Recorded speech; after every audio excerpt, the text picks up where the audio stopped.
Tuesday, November 14th. Focus. We are unworthy servants. We have only done what was our duty. Jesus today poses three rhetorical questions to his Jewish audience from a society where servants were in fact slaves. The answers to these questions would surely be no, yes, and no. Servants exist in our society too, although we use euphemisms like domestic workers.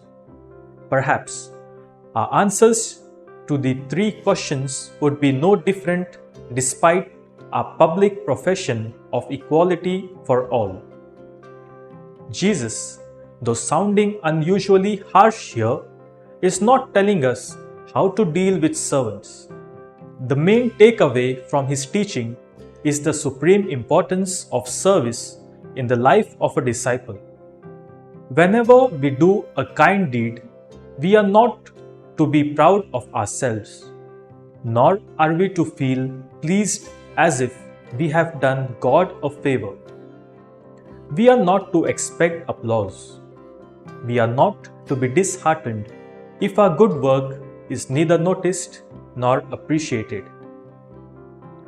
The reason why is found in today's focus. It indicates the degree of humility that a Christian must cultivate. Christianity must be synonymous with selfless service.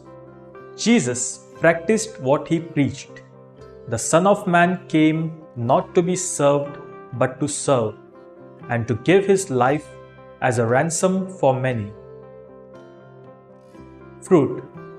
Let us pray for the Holy Father, the clergy and lay people, that all may fulfill their mission of serving God worthily as his unworthy servants.